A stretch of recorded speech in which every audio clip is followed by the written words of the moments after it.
I decided to pursue a career in law because it gives me an opportunity to help people.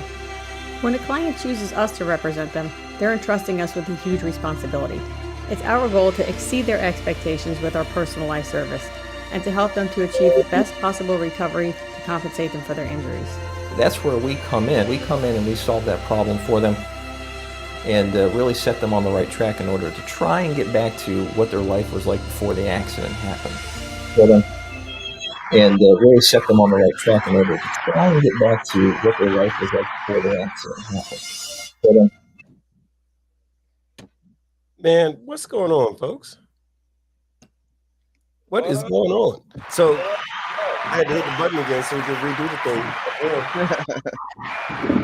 Because it was so quiet, I don't know how to act. Hey, y'all, listen, folks, thank y'all for welcome. Let me try this in English. So welcome to the Big Boneyard, and thank y'all for being here. Apparently, I've been missing for a minute. I've been MIA.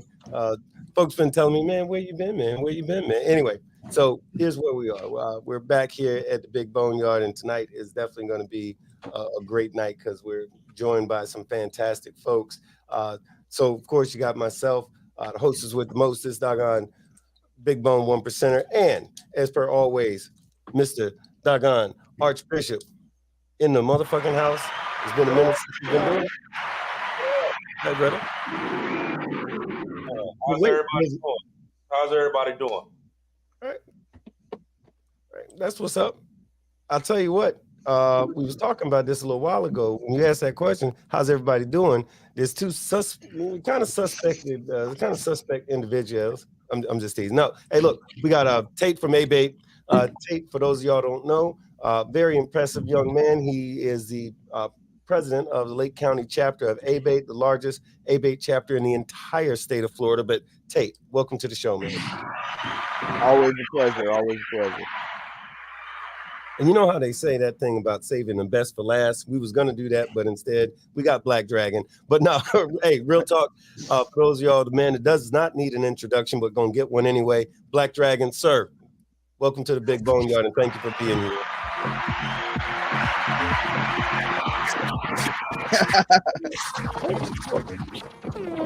little Russian rave music. Little Russian rave. All right, I dig it. Hey, and we see all the folks. Hey, Mike Ball, it's good to see you, bro. Good to see you. So, Douche Canoe, Bolo. All right, folks. All right, that's what's up. All right, there you go. Hey, everybody sliding through. It's good to see y'all. So, I gotta, because it's been a minute. I gotta be nosy and play catch up. So, AB, for old time's sake, just a couple of weeks ago, man, how you been, man? How was your weekend? How was your past week or two, man? It's been a minute. How you been? Yeah, I know, right? We've been on vacation a little bit. You know what I mean? We've been hitting on the other side, but not over here. Yeah, man. no. Life been getting in the way, man. Yeah, man. Everything been good, man. You know what I mean? Between let me see what we got. We got work. Then we doing the movie. We've been working on that. Oh yeah, that's right. Yes, sir. You know what I mean? Then we've been hitting the diamond effect. So we've been moving around a little bit, and plus we've been traveling a little bit too. So we've been bouncing around quite a bit. Facts. And matter of fact, we're doing a lot.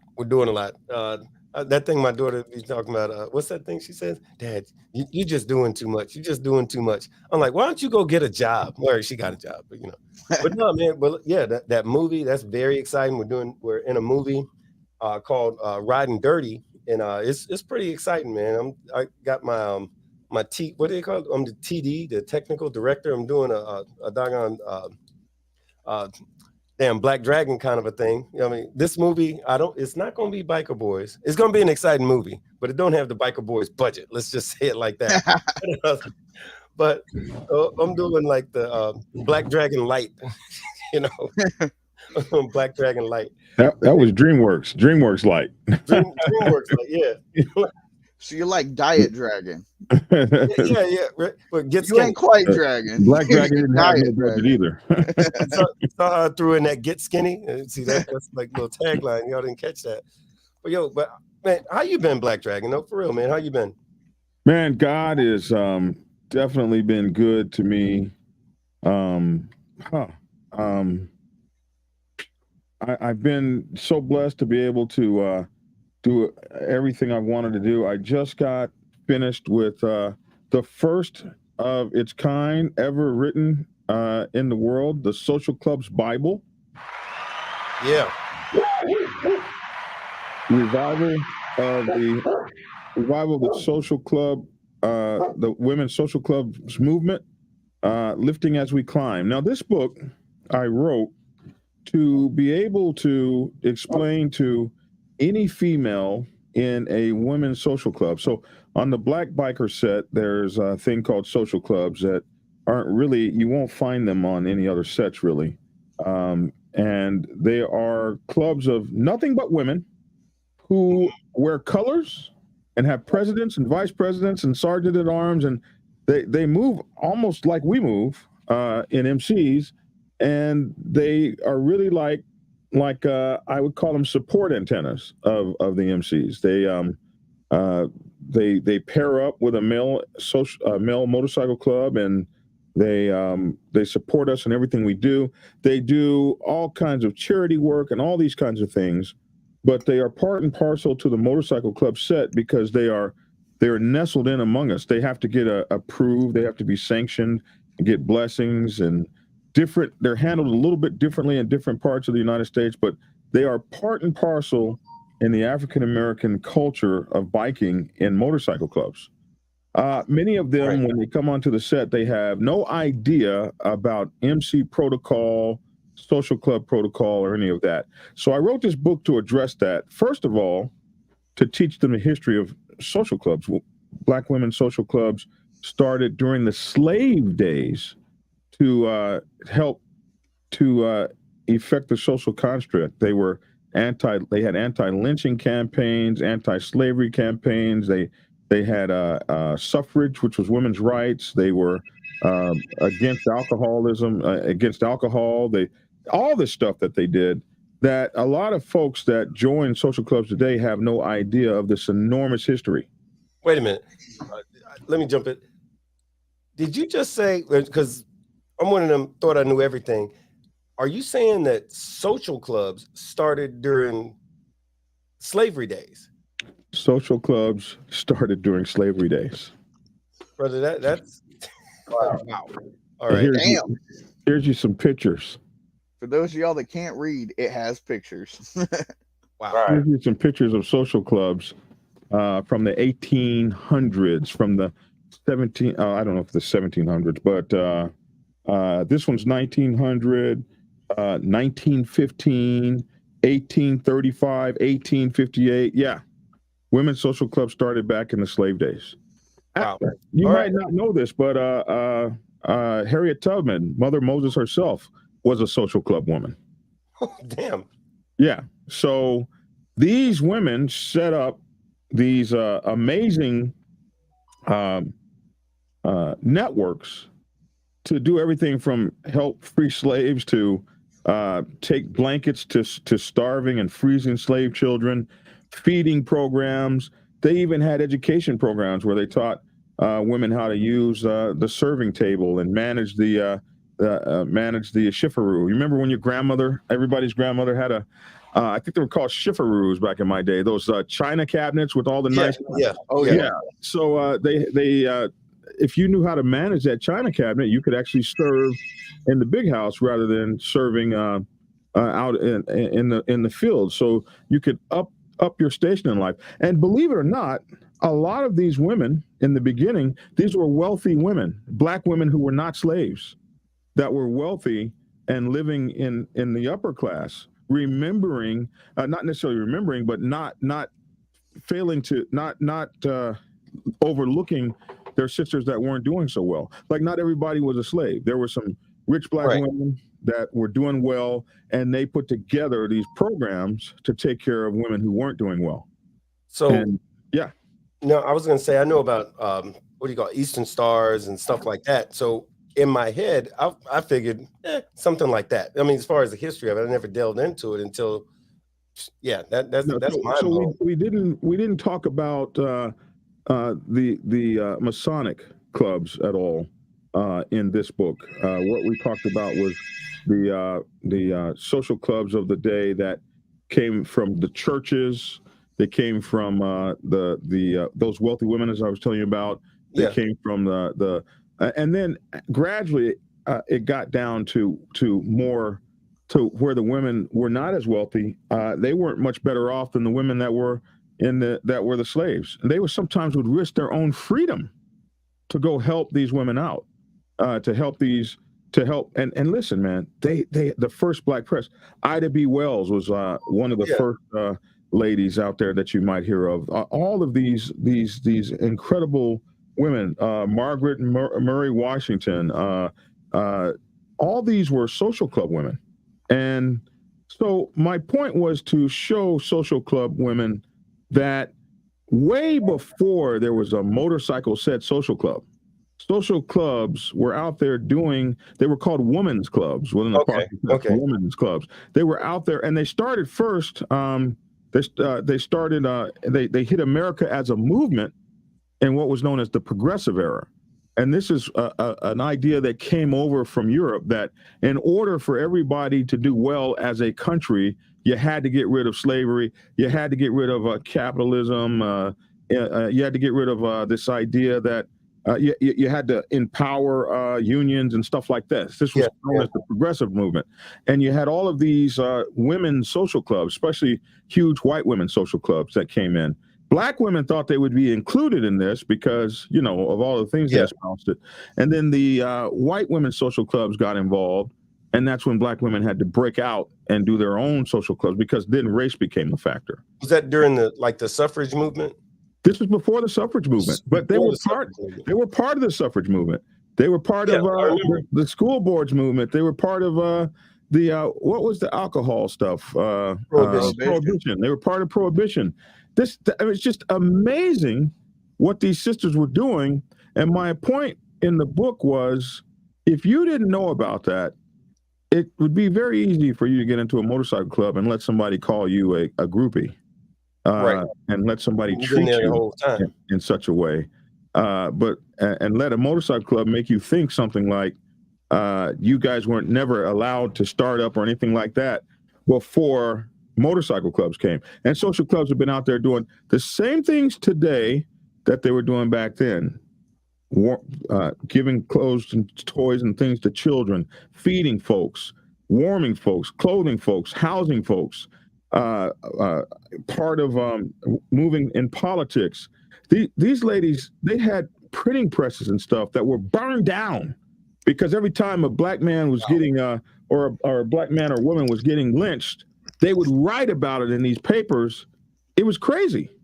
So I got to tell you, I'm a little concerned with what you said, because Tate now has to follow that when I ask him, so Tate, what you been doing?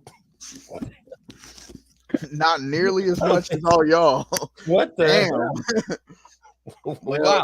There was a week there I thought I was dying, but I was sick for about a week. But other than that, same old BS that we all deal with.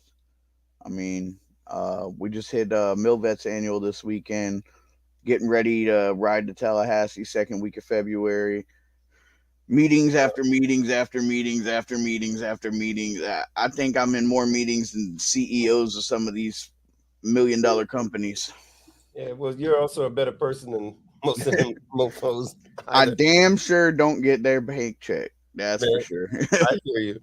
Well, I'll tell you what. With me, what I did, I don't know if y'all can tell, but I got some finally some new damn spectacles, because I had never. So just a couple of months ago, I went to the first real eye doctor, like forever, and apparently I'm blind as shit.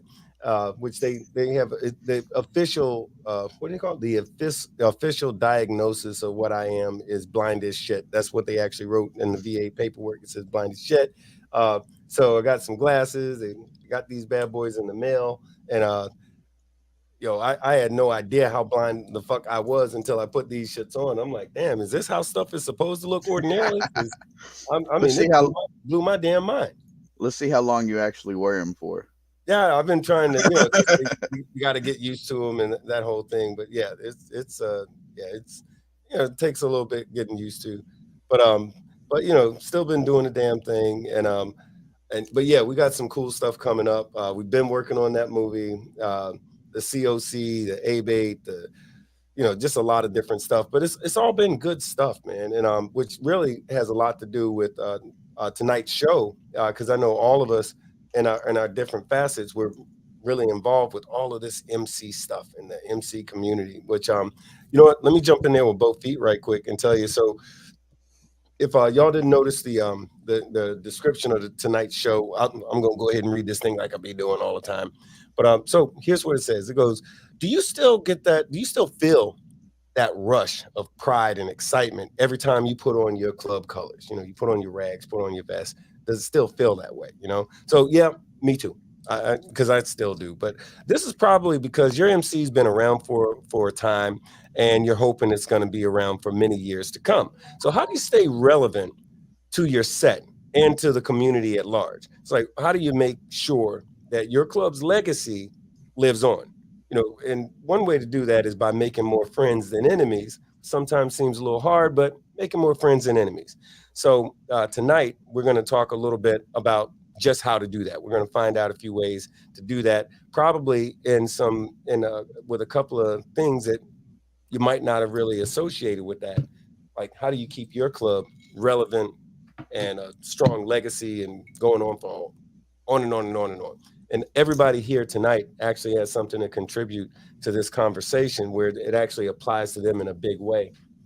But having said that, my first thought was about the community of it. So when we're talking about motorcycle clubs, we have to include MROs, motorcycle rights organizations, in that conversation, because these are still organizations of bikers together. And all of these different organizations, whether it's an MC, a RC, a MRO, or whatever alphabet you want to put behind it, they're organized and they're doing stuff. A lot of times they're doing stuff individually. A lot of times they have some sort of a council or a coalition. There are lots of individual coalitions throughout the state of Florida, Georgia, and every other damn state, right? But what if they could kind of figure some stuff out, and this coalition and that council could kind of get on the same page? And that's how you make your MC bulletproof. That's how you're going to win in 2024, which was the topic of tonight's show. But I think we want to get started on, in fact, since we got you here, Tate, we're going to start about ABATE. If you don't mind, sir, Tate, could you tell us a little bit about what ABATE is? ABATE is... And then why we should give a fuck? Well, yeah. Well, there's that. ABATE in the state of Florida is the only MRO. It is nationwide. No, all the states aren't combined under a nation, but hopefully eventually in the future we can get that accomplished. ABATE is the group that's out there fighting legislator for everybody that throws their leg over a saddle. That's, the gist of it for the most part. For the longest, there was people that didn't want clubs in ABATE. A lot of clubs, at least in my area, don't want to join. Oh, that's not a club. That's against our bylaw.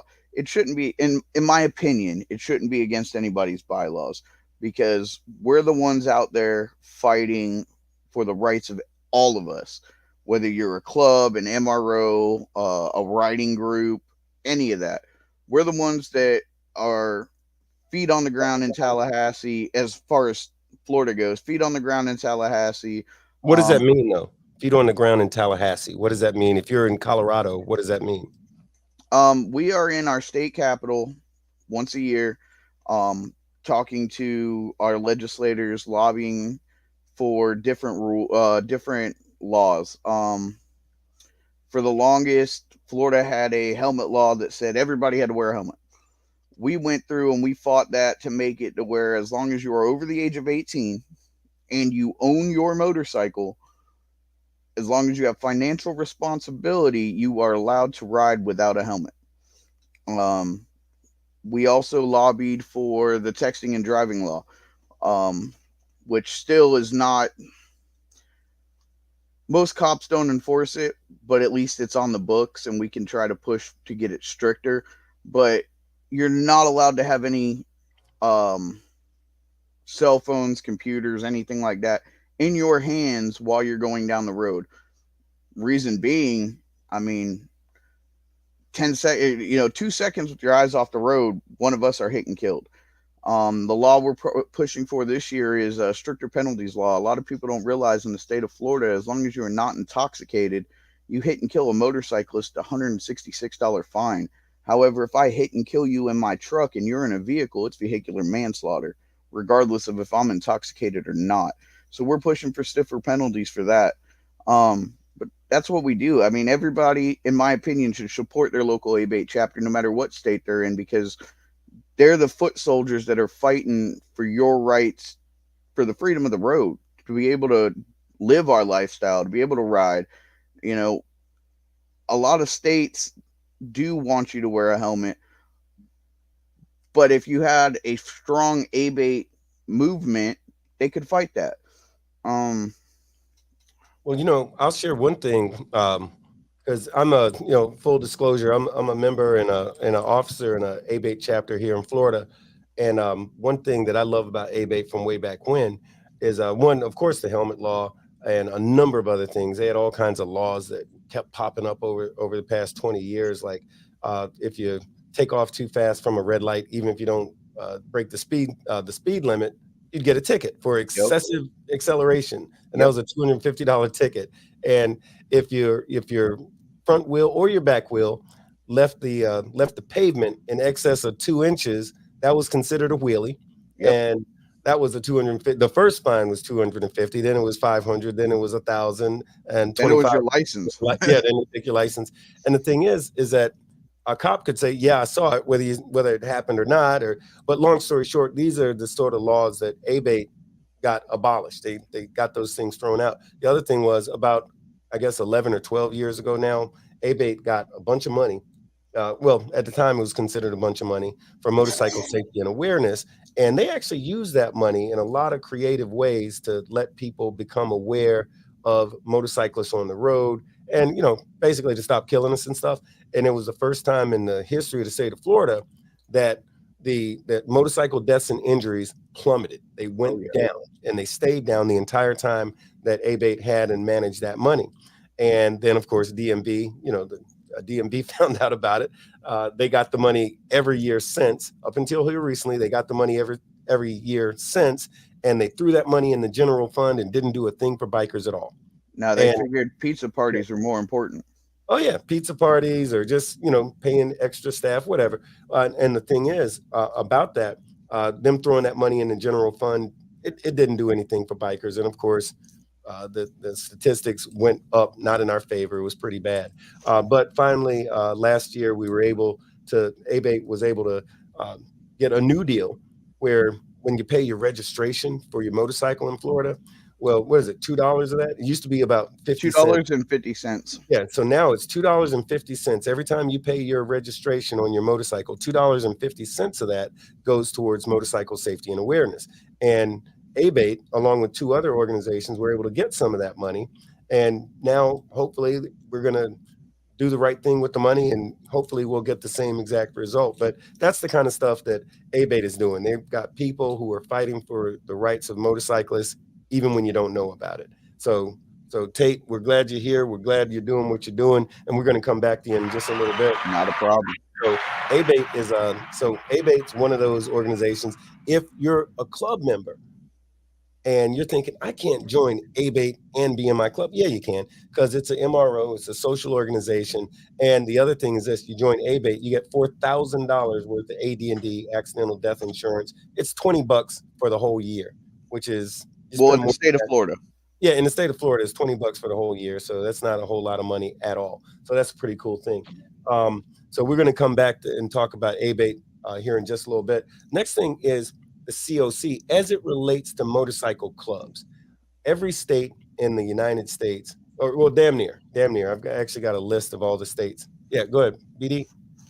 Well, before we left ABATE, I wanted to talk about a couple of things. For folks, one thing that's cool about my cool new book is that for everybody, that all the women out there, we have put the meanings of all this stuff, so that MRO, you said it's an MRO, well, it's right here. What is an MRO? Groups that advocate for the rights and interests of motorcyclists.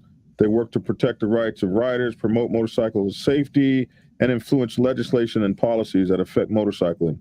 So here are the characteristics of all these groups.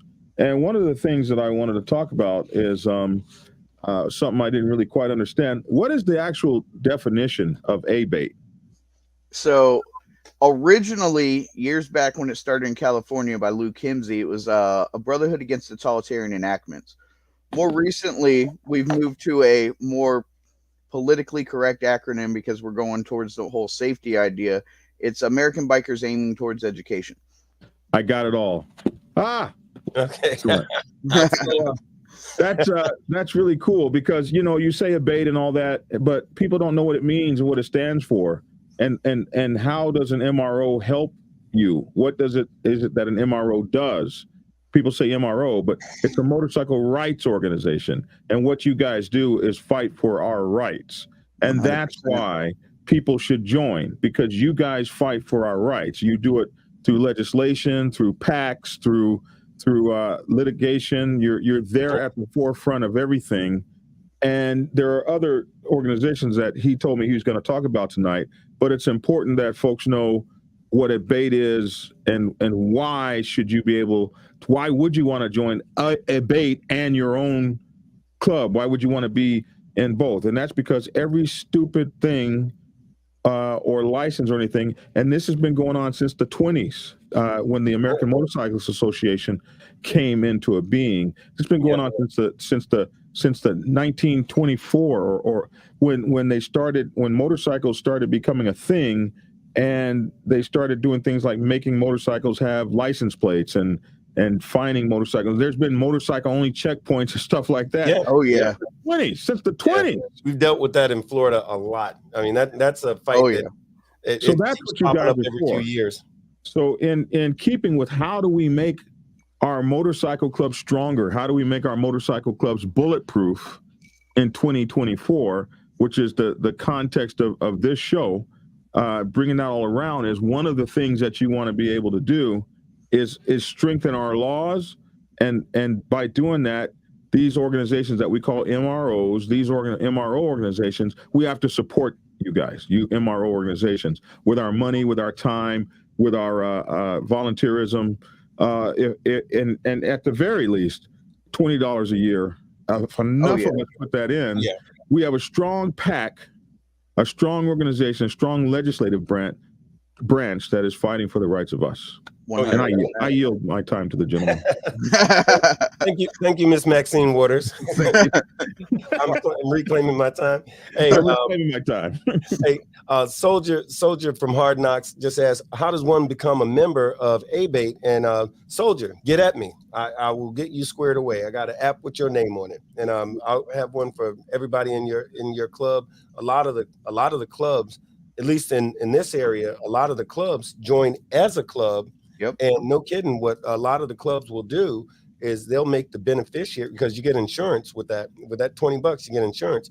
So the club will pay for every member's membership in ABATE, and they make the club the beneficiary. So God forbid something happens to you, you lose your pinky toe or fall down, go boom, in a bad way or something. The club can take care of you. To take care of you. So that's just, but get at me, man. Get at me after the show or tomorrow or something, and I'll get y'all squared away. Because and anybody in any state, I got ABATE contacts in just about every state that we have an ABATE. They can get at me if they're in a different state, and I'll get them in touch with somebody. Good. And one of the things that ABATE does, they're really in tune to education, and which leads me to the one of the next things about making your club bulletproof. If you're an MC and you're not in the COC in your local area, you should be. COC, depending on what state, it's either going to be the Council of Clubs or the Confederation of Clubs. In some areas, you're already going to know about it because you can't stand up as a club without going through the COC. In other states, it's a little bit different. Either or, you should get involved with the COC. I'm going to tell you why in a second. But one of the things that I know they're doing in North Carolina, they've been doing it for years in North Carolina, is the COC was able to get together with a good number of folks, and they got, speaking of politics, they were able to put it into the law in North Carolina that they teach motorcycle safety and awareness in high school. So when kids are taking their driving course, they have a whole section about motorcycles, like a whole section. You can even, as a high school kid, get a motorcycle license and you can learn to ride the motorcycle in high school, the same way you used to have driver's ed. Well, in North Carolina, they got driver's ed that includes motorcycles. So you're going to learn all of this stuff.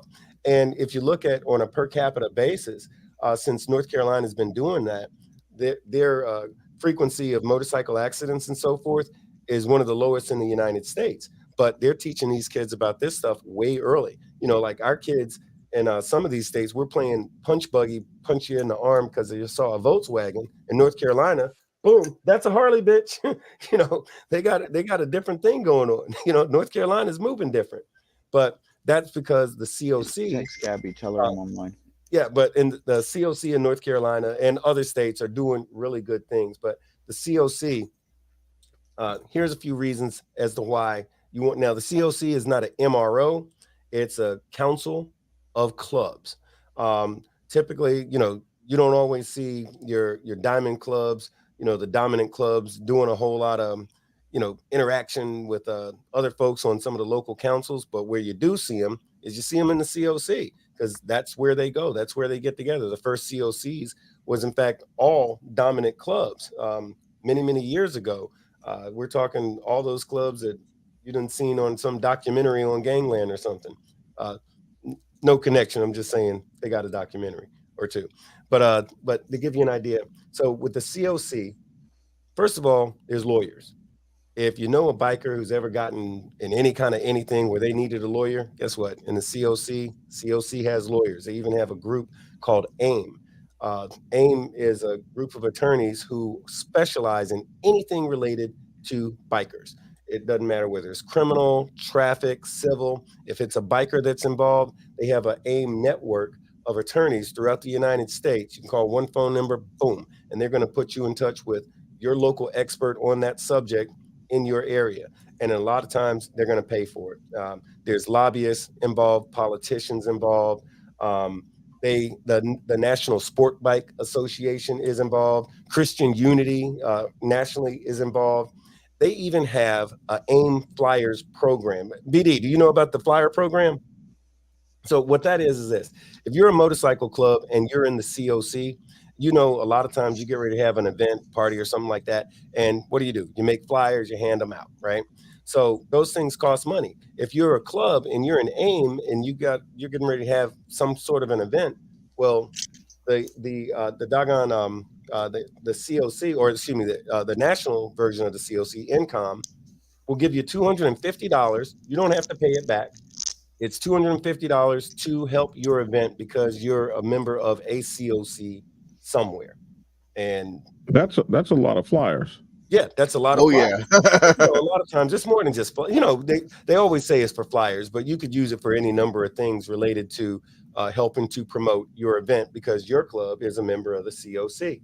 So the COC on the local level, on the state level, the Confederation of Clubs is set in place to provide protection for motorcyclists and to promote the freedom of motorcycle clubs. The aim of the organization is to discourage discrimination towards motorcyclists. So the COC spend a lot of time, energy, and effort in making sure that the what do they call it? The profiling. You know, the way that the cops profile against you.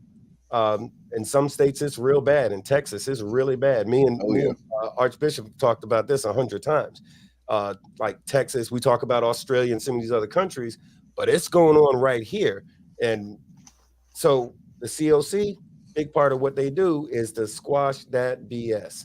So there's that. And there's, if anybody wants to know, if you're in a different state and need to know about your COC, get at me. Got a very extensive list of contacts for all over the country, so you can get your club involved in the COC in your area. If you're not already, you need to be. 2024, we supposed to, you know, it's time to level up a little something. It's time to level up. And hey, Bone, did you yes, hear they was talking about Australia? Minute you brought that up. Yeah. You know, they cracking down even more in Australia. to where they would. How the hell can they get worse? Like if you Damn. were a 1%er, which they call bikies, that's what Yeah. they call 1%ers. So if you own a business, they shutting your business down. If a 1%er owns a business in Australia, they are shutting it down. That sounds like some illegal shit. You were also locking people up, and they were locked up for 6 months or more and didn't even have a charge filed against them. Damn, They doing all kind of stuff over in Australia. man. You know, see, but why do we need to pay attention to what's going on in Australia? Because if you remember, there's some of the stuff that went on in Australia first. Mm-hmm.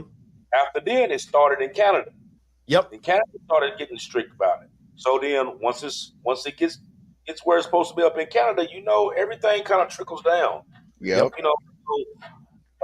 Reason why I brought that up is because it's going on in other spots. We're next. It's just a matter of time.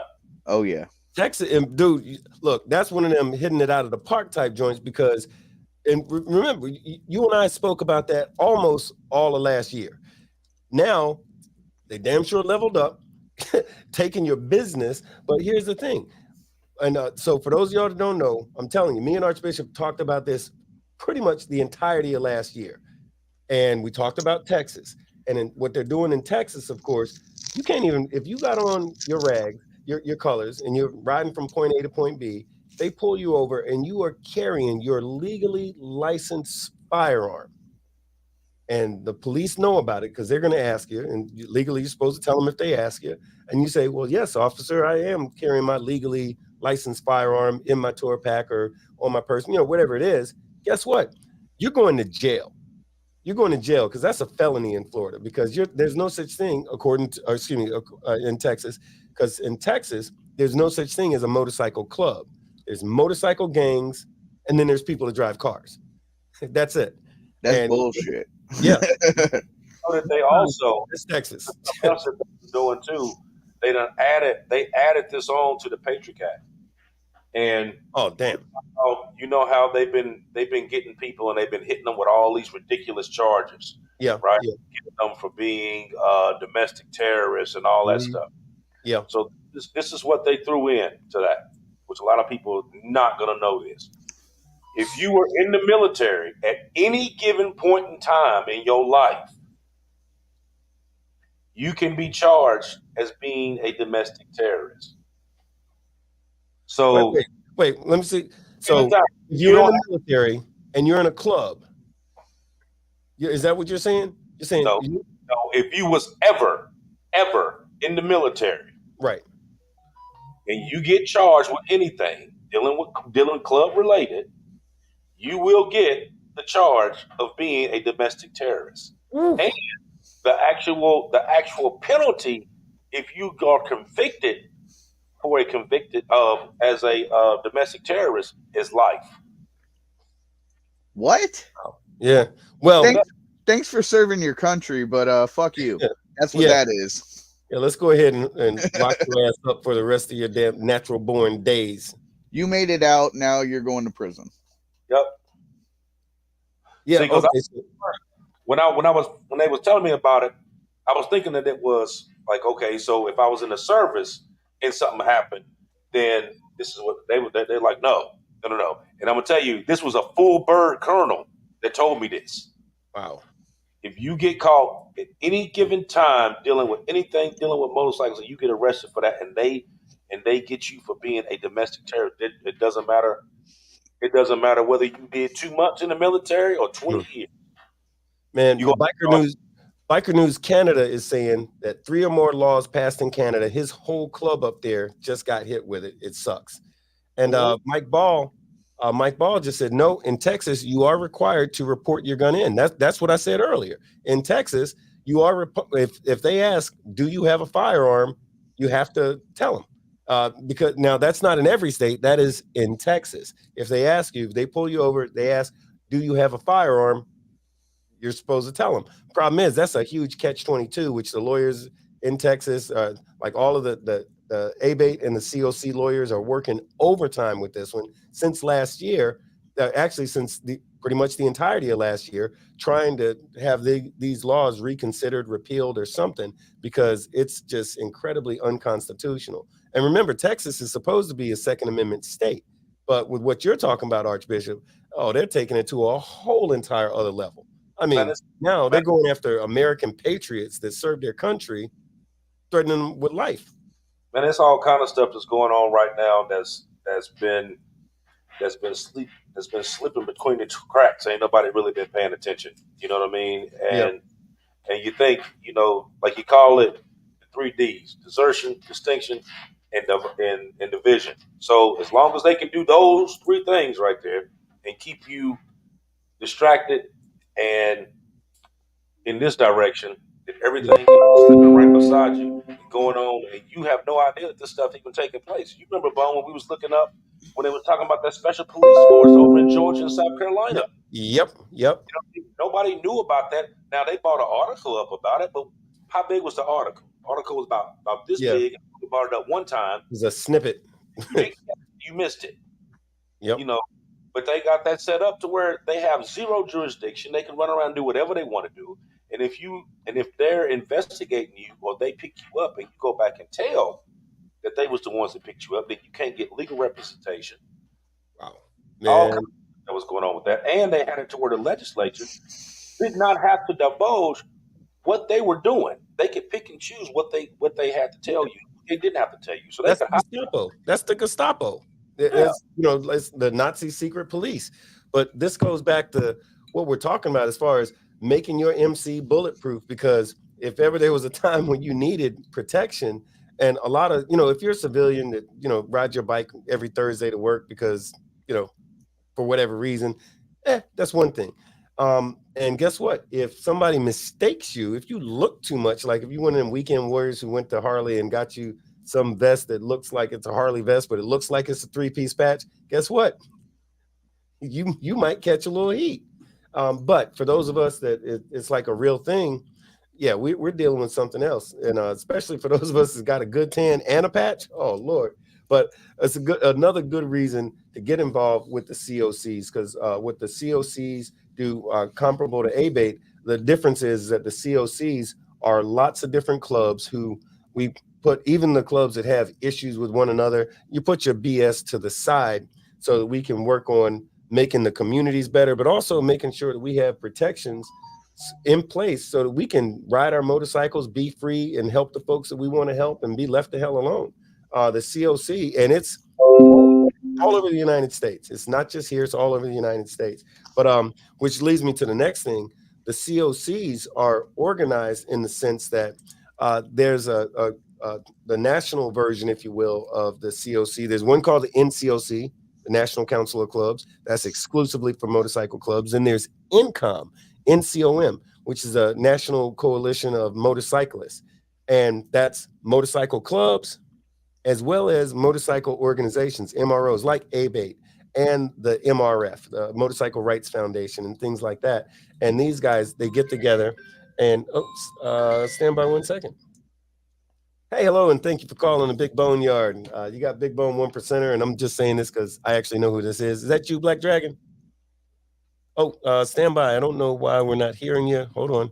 Let me take a look, see what's going on. Hold on. Oh, stand by. What's going on here? Oh, okay. Where you at? Oh, there you go. Okay. Hey, you back? Okay, there you go. Hey, quit doing that. Okay. Were you knocking on the door and we didn't hear you? He's still trying to get them glasses tuned in. It's all right. Yeah, apparently. I am, man. This shit is weird. Stand by 1 second. I look down on this part of it.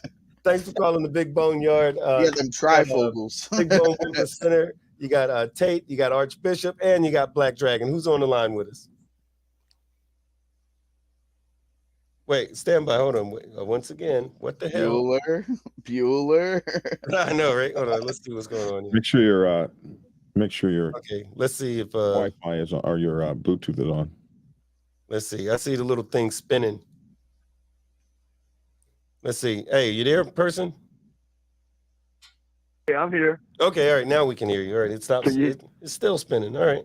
Well, hey, who's on the line? Oh, this is Black Dragon, the Midnight Ghost Rider. Hey, what's going on? It's the other Black Dragon. Oh no, yeah, it's the other Black Dragon. My bad. I should have said the other That's Black all right. Dragon. That's all right. Oh, hey, doggone Midnight Ghost Rider. Hang on one second. Hey, if y'all are watching this show, you're still watching, take a second, hit the like button. Definitely hit the like button, make a comment, and definitely share this with whomever you want to know some good information. If they're a biker out there that you know and love, shoot them this show, let them check it out. But hit the like button. If you didn't subscribe, go ahead and subscribe. But as you were saying, doggone Midnight Ghost Rider, what you got to say, brother? Oh man, I don't mean to get off of what y'all talking about, the subject y'all talking about right now. But I heard y'all doing the movie, man. That's wonderful, man. I'm glad to hear that, man. Hey, that's good stuff, man. And number two, I was trying to text. My texting ain't too good, but I was just messing with you, talking about them aliens that came in to Miami at the mall or shit, trying to prospect with you. Right on. Hey, what's up, Archbishop in the house? What up, bro? Archbishop. That's your kinfolk, ain't it? Man. Right. What up, Kimbo? Hey, Doug G, baby, West Virginia. And it's cold than a motherfucker, but I don't care. I still ride my motherfucking bike. Hell yeah. Yep. Put in the witch's teeth now. Drinking some motherfucking eggnog liquor. Oh, right on. Yeah, but yeah, man, I just wanted to call and just say I love you, brothers, man, and just keep up the good work. And Black Dragon, if he's still on here, I'm trying to send that song to him. I did for him and stuff. And I just want to say what's up to you guys, man. Doing a great job, man. Keep it up, for real. Right on, man. We appreciate it, brother. Thanks for checking in with us. But but going back to the NCOM thing, so NCOM, if you think about a very inclusive organization. Speaking of which, Black Dragon, you are, and I'll tell you all more about NCOM and some of the stuff it does. But one of the things that they do is they recognize bikers from all over the country that do different things.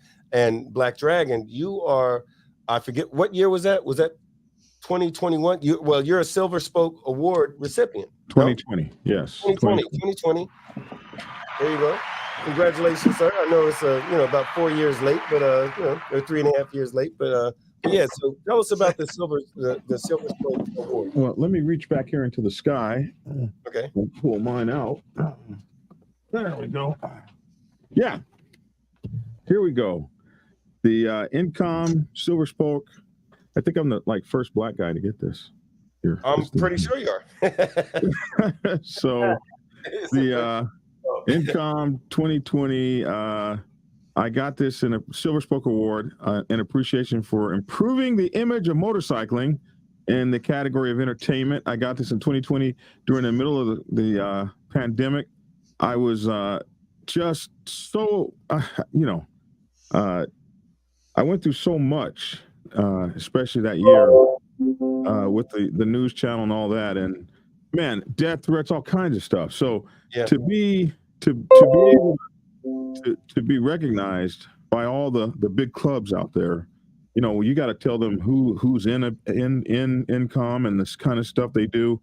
But I was recognized with this, and I was so thankful to get it. And it's just one hell of an accomplishment from a guy that started with a cell phone, walking around and talking. And some of the people that have gotten this have been Jay Leno, Charleston Heston, some of the big time folks in the world.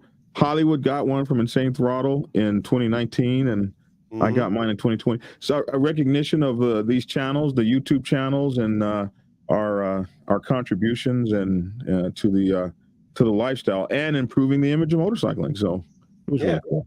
And it's legitimately a big deal for those folks. So I'm going to share with you about NCOM, because NCOM, just the history of it, NCOM started in the 70s, and this was during a time in which that is a beautiful award too, by the way. Isn't it? It is. It's absolutely gorgeous, and it's well deserved, and it is genuinely an honor.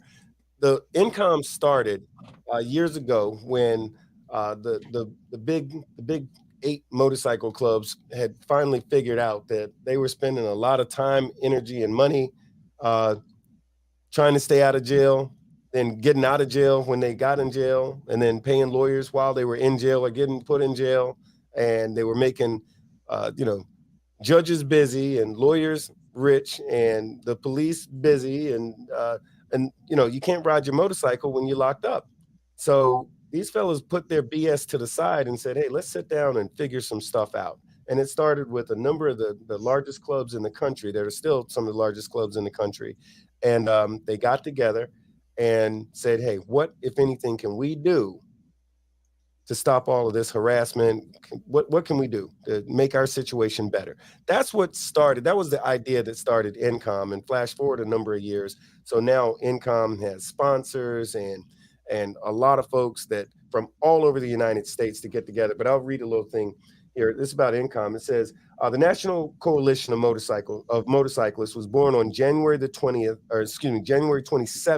1986, officially 1986, when motorcycle groups and their leaders from around the nation met in Las Vegas, spurred by the need for powerful, unified voice to stand up for the rights of bikers everywhere. Since that time, NCOM has continued to provide riders and motorcycle organizations with legal guidance, legislative backing, public awareness programs, and anti-discrimination services, amongst other resources. So NCOM is more than just a single organization. It's comprised of numerous motorcycle rights groups, clubs, and associations, all working together for the greater good of the biker community. So today, the coalition has expanded to include hundreds of thousands of riders and more than 2,000 member organizations from all over the United States. There's also groups outside the United States that are part of NCOM as well.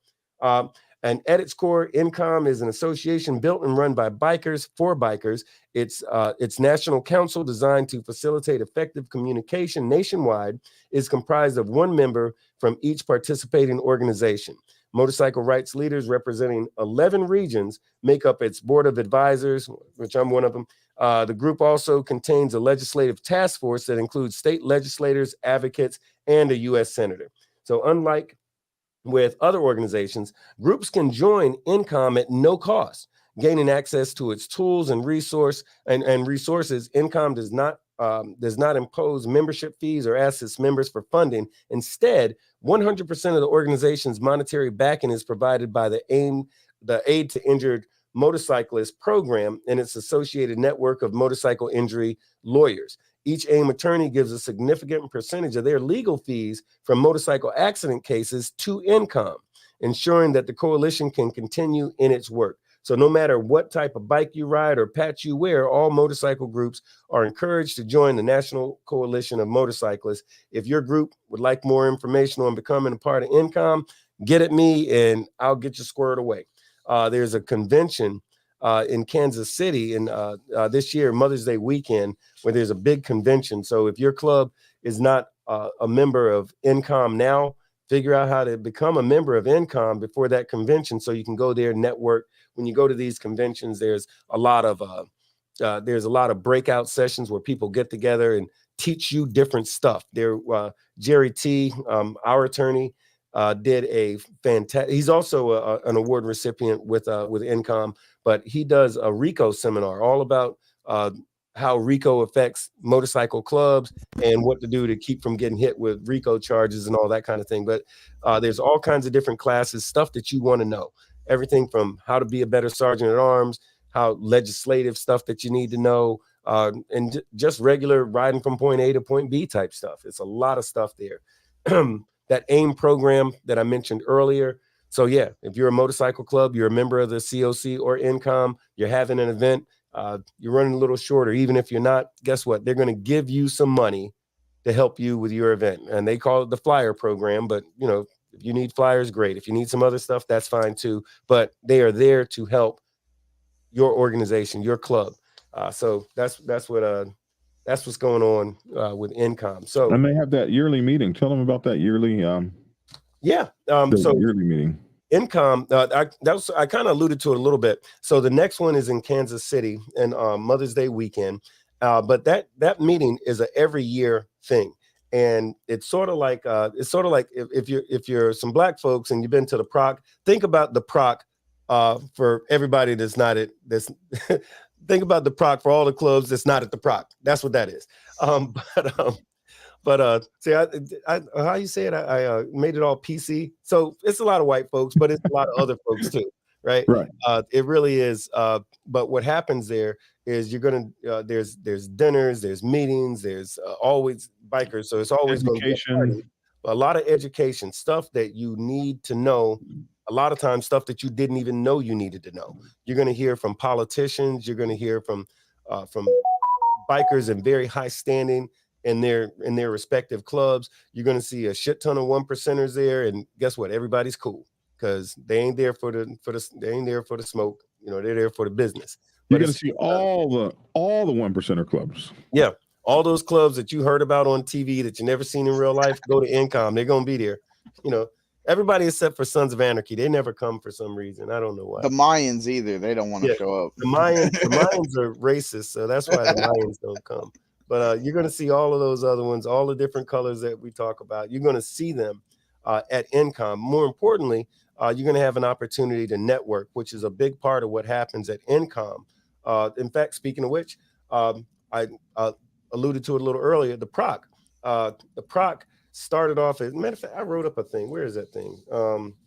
So the Proc, let me see. All right, I can't find it. But anyway, so it's their 20-year anniversary. They started 20 years ago. Yeah, they started 20 years ago. And in fact, the reason I get a huge kick out of the Proc, so 20 years ago, a bunch of bikers in the Northeast actually got together in Philadelphia. About just right at 100 folks, they got together, and those members of those various urban motorcycle clubs, as they call them. Oh, wait, here's my notes. Let's see it right here. But those members of those urban motorcycle clubs were called PROs. So for those of y'all that don't know what a PRO is, that's a public relations officer. So a lot of times the social clubs and sport bike clubs and the clubs in the city, they had somebody who their job was to make sure that they knew what was going on the set. If there was a party going on, they knew the details of it. If they had something going on, their job was to make sure everybody else knew about it. They organized their schedules so that this club didn't conflict with that club. And that's what PROs did. That was their job. So these PROs got together, and when they did, you talk about that in there? Okay, right? There's a book for that. There's a book for that. The PRO book, yes. I'll tell you what. Oh, wait, here, I found what I wrote out about it. So here's the history of the Proc. So in 2004, some PROs from a few urban motorcycle clubs from all over the northeastern U.S. had a small gathering at a bar in Philadelphia. There was about 100 or so bikers at this one day, which is funny when we say this now, but at this one day gathering. They exchanged ideas, history, and protocol as they understood it from their individual areas. Now, in true biker fashion, they had a hell of a good time and decided to do it again. The next year's get-together was in the DMV, around Virginia, Maryland, D.C. Area. But this time, it was a 3-day weekend that offered substantial information that these PROs could take back to their respective clubs and chapters. The gathering quickly became something that everybody was looking forward to, and it started growing. So, since 2004, this gathering became known as the PRO Convention. Over the years, the PRO Convention went from around 100 or so bikers to over 4,000 bikers in attendance each year. So instead of just exchanging business cards, stories, and ideas, this became a gathering that encompassed everything from the inception of a club, how to start a motorcycle club the right way, or to dissolve a club, safety clinics, club officer breakout sessions, big-time guest speakers like Black Dragon, and huge biker parties and big-time sponsors like Polaris and Harley Davidson and Geico and more. Bikers in the know often referred to this as the NCOM for bikers with a tan. A few years ago, the PRO rebranded itself as the MC Professional Convention, also known as the Proc. So if you don't know, now you know, and you definitely want to go to that thing. Old timers still call it the Pro. I still call it the Pro. And they called it the Proc. They changed it to the Proc because more than just PROs were coming. interesting thing about PROs specifically is that something else like social clubs that you're going to find mostly on the black biker set. Yeah. Typically, the PRO's job is handled by a secretary, and on the white side or more traditional. The thing that changed that was this, Black Dragon, because I remember I was a speaker in 2010, and we had a saying in Florida. We used to say every chapter president is the default PRO. So it didn't matter what your job was. If you were the chapter president, your ass was a PRO. You was the one. You was the face of the club. You was interacting. You're supposed to be in the know. So what happened with the pro convention was when they'd say, "Hey, PROs, come on out," you had a shit ton of chapter presidents who were going, especially those clubs that didn't actually have a designated PRO. So what happens when a chapter president goes to an event? Well, he ain't going by himself.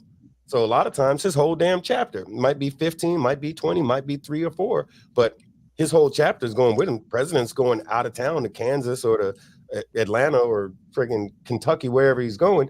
So everybody's going with him. So this thing grew and grew and grew and grew. And now it's... you said 4,000. I remember the Atlanta one had 10,000 people here. Oh, yeah. So, yeah. Last year, well, you remember last year. Damn, last year. You were there last year. I was there. Yeah. I'll be speaking at the Pro this year. So this will be my, I think my third or fourth time back, huh? Your umpteenth year going. Yeah, this will be my third or fourth time I spoke. Now, frequent flyer miles. The PRO, right. I wrote the book, The PRO's Bible, in about 2017, about maybe like the second or third time I spoke there. And it was to illustrate the job of the PRO. Because back then, a lot of folks thought the PRO was the party person that was supposed to be explaining to everybody where all the parties were.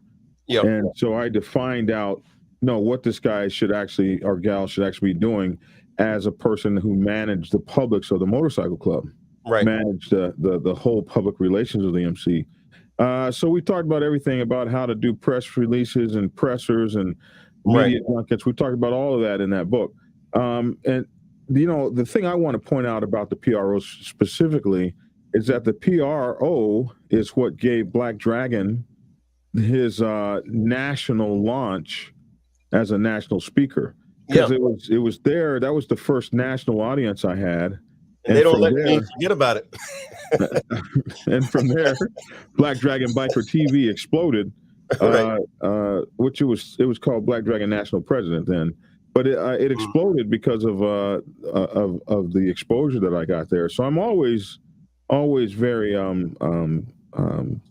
idealistic or kind of like dreamy when I talk about the Pro, because the first time I ever spoke there, I'm facing this 1,000 people or something, and I'm talking. I was a keynote speaker, and everybody was looking at me, waiting for me to say something, and when I got done, I got a standing ovation, and it was my first time in front of that huge audience like that. So there's everything: education, knowledge. They bring in people. They bring in, like they've got an attorney there. Nolan Ryan is going to be speaking this year, and he'll be talking about 501c3s and C3s and C7s. Yes, thank you.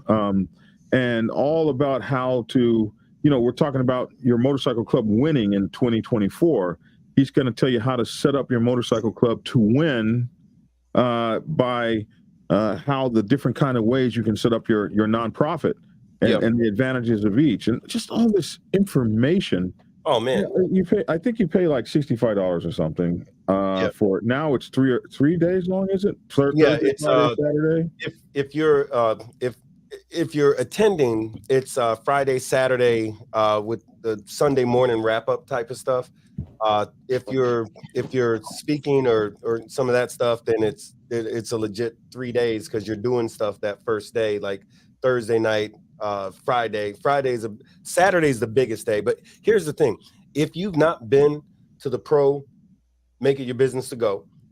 You will not be disappointed.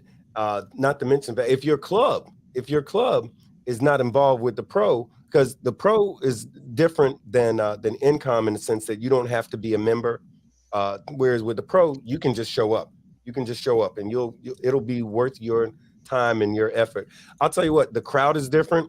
These people, it's like going to the Giggles Comedy Club. If you're a comedian, Giggles Comedy Club versus going to the Apollo, right? Because at Giggles, you might tell a couple of dry jokes and the people are polite and they'll just like this at the end. At the pro, if you fucking up, you're gonna know immediately. But by the same token, so I spoke at the pro last year and got a standing ovation, and I'd gotten standing ovations before, but that one, I mean, nothing against nobody else, but that one meant some shit because that's a hard crowd. That's a hard crowd. That's like being at the Apollo, yeah. It's like showtime at the Apollo. Because these cats will call your ass out while you're on the damn stage, and fuck around and say the wrong thing. Somebody might come and talk to you. It's a different vibe, But and I don't mean to scare nobody. I'm just saying it's where real bikers I'm talking. There's 99ers there. There's Christian clubs there. There's the big one percenters out of Texas. They were there last year. I didn't even know they were there. I was at a NCOM meeting and they were telling me, yeah, we were there. I was like, oh, damn. And a few people confirmed, yeah, their whole damn Houston chapter was there. I'm like, damn. But apparently Houston goes to New Orleans. It was in New Orleans. So, yeah, they rode through and showed up. And apparently but it's thousands of people there. So there's folks that could be there and you not even know they was there. The only reason I ran into Dragon is because he had a giant dog with him, that made it easy. And also Dragon had a actual stand that was there, and Prophet was there. Just important people in the MC community go to the proc. And now, which leads me to the next thing, which I'm really glad about, is your club needs to win in 2024. You want to make your club bulletproof. Do what these big organizations are doing right now, and that's this. You got the proc getting with NCOM. You got NCOM getting with the proc. You got ABATE fucking with the MROs and the MRFs, and you got ABATE going to the proc, and you got so everybody in 2024 is getting on the same page. We're all singing the same song from the same sheet of music, which is we're looking at this as a us against them situation, as in these bikers. Us bikers throughout the United States have got to, this is the time to come up because the world has gone crazy. The government is not necessarily on our side. The police want to put us in jail. The laws are getting ridiculous. Politics are getting ridiculous. So it's a us against them thing. We're not against the country, but we are for us. And the more, the merrier. Like there's safety in numbers, there's strength in numbers. So if you got thousands of people who fuck with the proc and thousands of people who fuck with NCOM and thousands of people in ABATE and so on and so on. So if your club is not plugged in, it's like if half the stuff we're talking about tonight, if you don't know what the fuck we're talking about, make it your business to learn. If you don't know shit about the COC in your area, hit me up. Hit up Dragon, hit up Archbishop, hit up Tate. One of the four of us or all of us can make sure that you know what you need to know so that your club can get plugged in, or your group. You don't have to be a club. You might be an MRO. You might be some fellas and shit. Because guess what? You don't have to be in a club to join ABATE or to go to NCOM or to go to the proc rather. You don't have to be in a club for those things. But if you are in a club, you damn sure ought to be plugged in. If that makes sense. Did I say that right, Bishop? Absolutely. So I'm telling y'all get plugged in. So you want to win, and I don't know if y'all was expecting tonight's show to be like the silver bullet and the code, the secret launch codes and all like that. But we just gave it to you. The thing is, get organized, get your club plugged in. The best way to know your community is to be involved in your community. So how do you do that? Get involved in that council, get involved in ABATE, get involved in NCOM, all of that stuff. Get plugged in, networking, because information is power. What's that thing they used to say on the Saturday thing? So now no, that's G.I. Joe. So now and no one's half the battle, G.I. Joe. Like that. That's what we're talking about. But yeah, but that's what the secret is for 2024. as far as your club, if you're a motorcyclist, this is what you want to do. And remember, if Black Dragon said it, don't believe that shit. Just kidding. Yo, but tell us more about your book, though, Dragon, because you gave us a few tidbits here and there. So one, how can we get it? Oh, yeah, absolutely. So blackdragonsgear.com, blackdragonsgear.com, or you can get it on Amazon and Kindle. And the audio book will be done in about another week, and you'll be able to get it on Audible. But you can get your autographed copies from blackdragonsgear.com. It's in a hardcover, which is really kind of pricey. And it's in a soft cover, and it's in a Kindle, and this is this is my latest work. I'm really proud of it. About 85,000 words, 352 pages. There's 189 question test in the back, so you can test your knowledge. And this is for a female who comes onto the biker set in a social club. And what's a nomad? What's a president? What's a sergeant at arms? What's a road captain? Where do motorcycle clubs come from? What is a 1%er motorcycle club? What's an outlaw motorcycle club? What's a diamond? What are any of these things? These are great questions. What's NCOM? What's a coalition? What's a blessing? So all of those questions are answered for you, so that when you're done with this, you know enough, just about enough to be dangerous. Now you know enough to go find out something. But how do you meet? How do you meet and greet people? How do you greet a 1%er for instance? How do you greet how do you greet somebody? What's so significant about the patches? What questions do you ask somebody? What do you not ask somebody? Do you all these kinds of things that you might not know?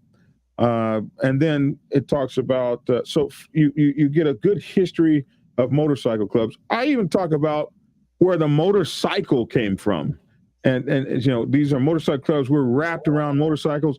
Where do motorcycles come from? When did they first hit the country? Where do motorcycle clubs come from? When did they first start? How did they get started? We're talking about everything from the Hollister riot to Allegedly.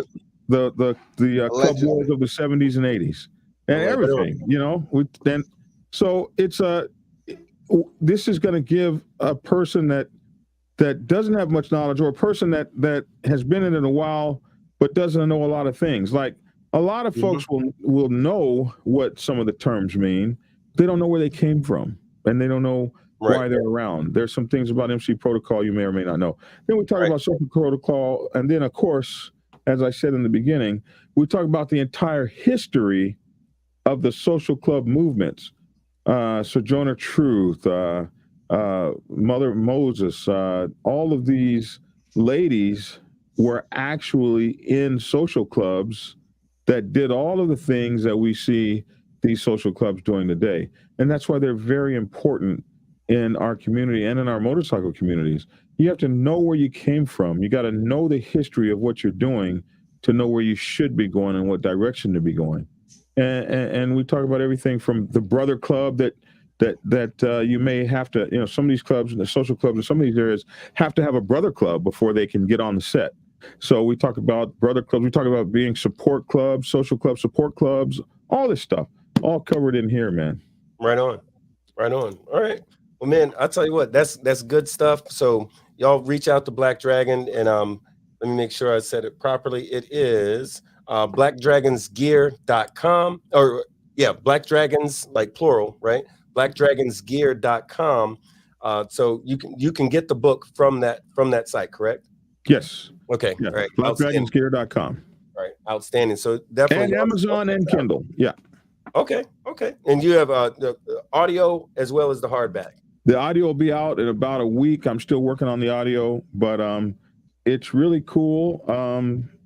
I've got the audio up. It's really cool that working on it right here in my studio. So it'll be my second audio book. Man, we're talking 15, 16 hours a day in this damn thing. I'm tired.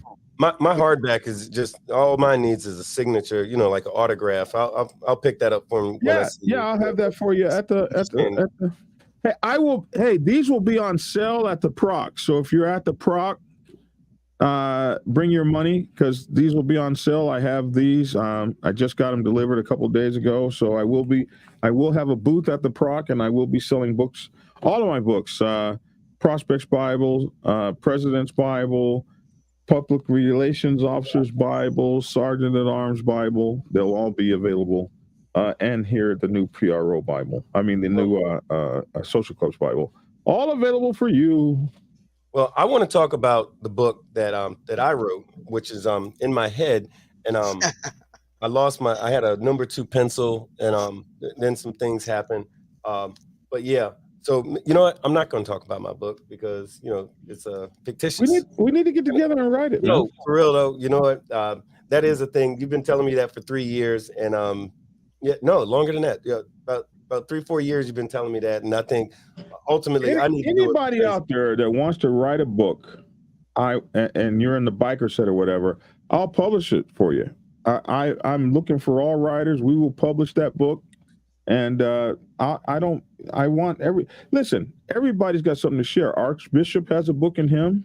Yeah, absolutely. On how to almost have a beard as cool as mine.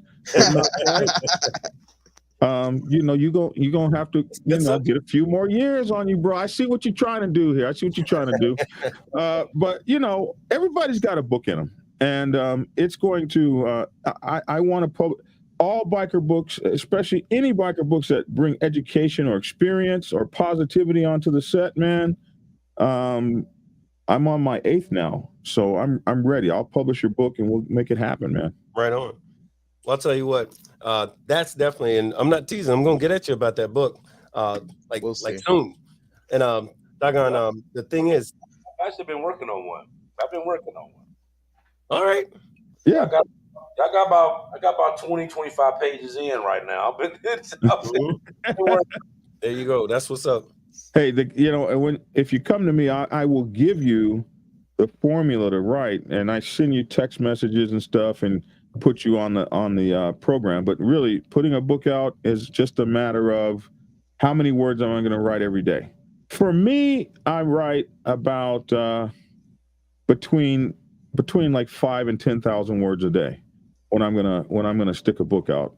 Are you using that program that it wasn't Dragon Speak, it was the other one?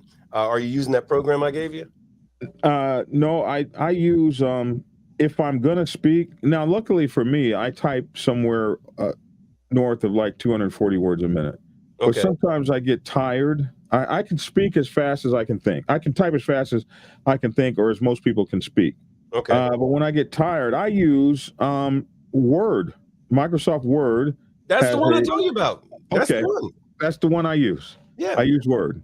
And when did you tell me about that? 3 or 4 years ago? Yeah, that was me. I remember because I told you said there's not a thing, and I said, yeah, it is, and here's how to do it, and da da da. Yeah, I've been using that ever since. I use that sometimes. It's really easy. And the world was born, yesterday. Semicolon. Or you can say scratch that. The world was born, yesterday, and I really liked it. Period. New line. Yeah. And so therefore, I had a great time. Period. And you guys will love what I did. Period. New paragraph. And it's just like that. It's just flows, man. I told you, which sucks because I haven't written not one word for purposes of the problem is if you're a typer, in the first place. the problem is if you're a typer, it's a whole new mindset to now jump into a speaker and then go back and forth. It can be kind of a pain. Once you get used to it, it's like everything, man. You just talk. Yeah. And that thing, the only thing is it misspells words in a different way. Mm. It's spelled right, but it is the wrong synonym. Right. So, it's THERE instead of THIER. I use it, but I use it for business stuff. I haven't written one word of this potential book that we've been talking about, but I actually use it all the time. Just not for that, but I'm going to break down and just go ahead and do it one day. So Tate, what's your book going to be about? Ain't no book in me. I ain't got the patience to sit down and read or write a book. All right, so you got to get a ghostwriter. Get a ghostwriter. Look, hey, I know a pretty good one. He's got 8 books out. Hey, look, I'll tell you what. I'm going to tell y'all right now. Tate does have a book in him, and I'll tell you why. Tate comes from a very impressive family. He is a, for lack of a better way to put it, a legacy as it relates to ABATE. Pretty much everybody that shares your DNA has been a member of ABATE and been an officer or a president, a vice president, a sergeant, pretty much everything that there is to be in ABATE. Your family members have been that, which of course is not saying that you inherited your position, but you were groomed for it, for sure. Oh.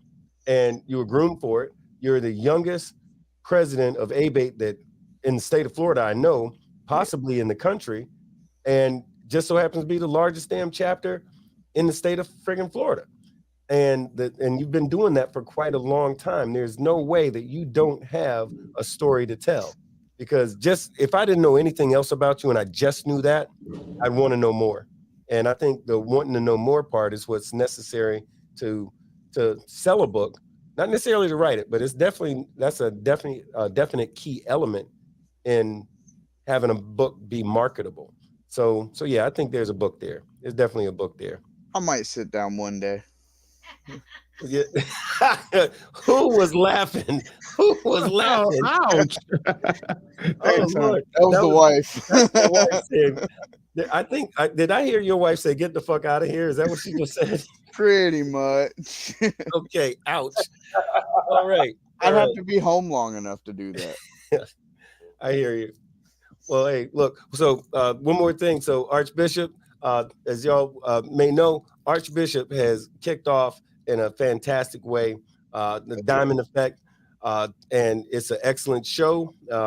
My gorgeous ass is going to be back on very soon. I missed the last episode because of all kinds of miscellaneous stuff, but we started that show, or it's his show. He started that show, and it's excellent. The ratings, I mean, for lack of a better, I say ratings, but you know, the feedback is strong as all hell. People are liking this show.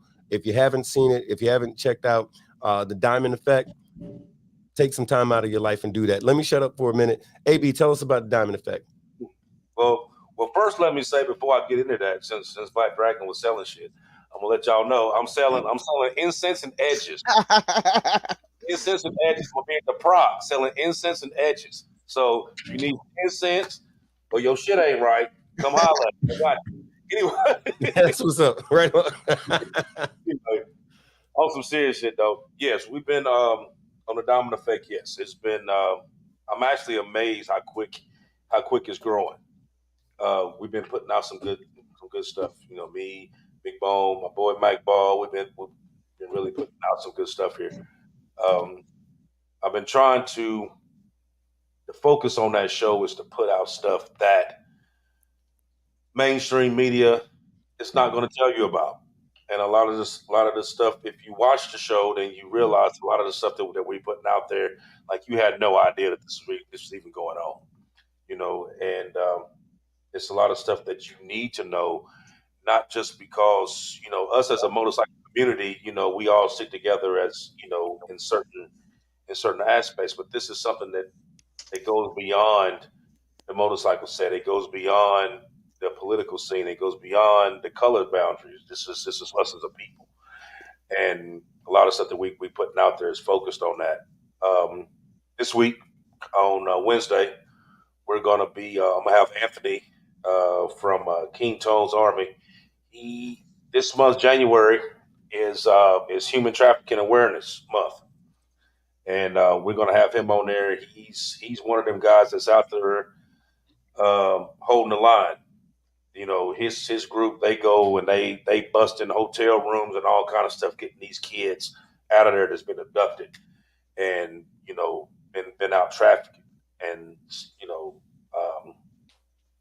one of the things is, if you may not have noticed, but in Cleveland, Ohio, this in the year 2023, from January to September, they had over 1,000 teenagers, girls, that disappeared, that nobody knows where they at. Now, when they wrote about it, they wrote an article about this big.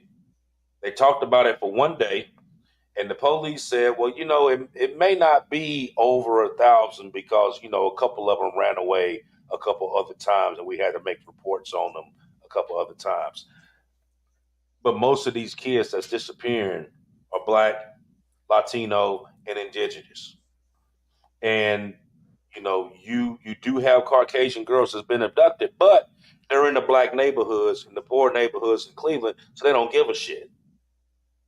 These kids are disappearing, and just like in Detroit, you close to the lake or whatever, they putting them kids and they shipping them kids off, and before you know it, they gone, and you don't see these kids again.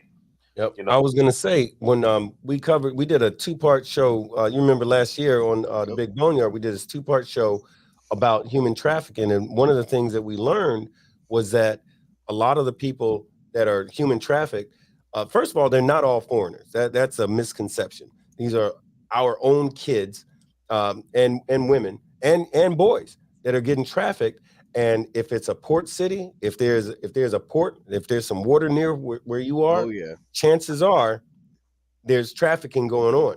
And one of the big things that we were doing was telling people and teaching people what to look out for. And we got some great results, as in people getting back with us saying, hey, here's what we found out. And the police recovered so-and-so, or these just regular folks, some bikers got together and found some folks, recovered some people. So that's the sort of thing that you're going to find on the Diamond Effect that I think is really good. So while it's not a biker show, it is a human show. So it don't matter whether you ride a bike or drive a car or freaking fly a damn kite. If you're a human, if you're an American, it's good stuff on there for you to learn. It's definitely good stuff. So, and this is definitely going to be, it's the place to be. So you definitely want to plug in, tune in, and check it out, and and learn some stuff. And don't be shy to call in, interact, make comments, all of that. It's going to be definitely a good experience for you. There's no doubt about that. But and the other thing is after careful thought and consideration, we did decide here at the Big Boneyard that Tate is not qualified to write a book. His wife is adamantly against it. She does not want to be embarrassed. So there's that. But well, it's a good thing I'll have a ghostwriter. Yeah, you got a good one. You got a good one. But I tell y'all what. So as far as the self-promotion, I'll share a little bit. So the Big Boneyard, definitely, if anybody wants to help us out, because this year in 2024, we're definitely going to be leveling up quite a bit. We're going to be on the road, going to some different places, doing some different things. So if you want to support the channel, definitely please do. You can do the Cash App as always. That's always up and available. But as far as some of the products, for those of y'all that saw a while back, we showed the outfit with the real pretty girl that was modeling the thing in a video. It's on the Big Boneyard Facebook page. But we've got the T-shirts, the little V-neck shirts for the girls, and the shorts, and all kinds of miscellaneous gear. If y'all want some of that, or if you want to make a donation to the Big Boneyard, just send either email or text to the Big Boneyard's phone number. You can send your phone number or your email, and I'll send you a link where you can donate some money, or you can buy a product and tell me what you want. I'll send you whatever it is, let you choose, and ultimately we'll have a proper website and all that kind of stuff. But all that good shit is coming. But other than that, I know we've been going at it for an hour and 28 minutes exactly, and I think this has been a hell of a good show. I hope everybody got something out of it. And but other than that, I'm pretty sure that we're going to be doing this again in about, all right, y'all know what I'm going to say. I'm going to say 7 days. And by the way, this is the first show that we did where we didn't do a disclaimer, but fortunately we didn't need it. But AB, should we do a disclaimer anyway?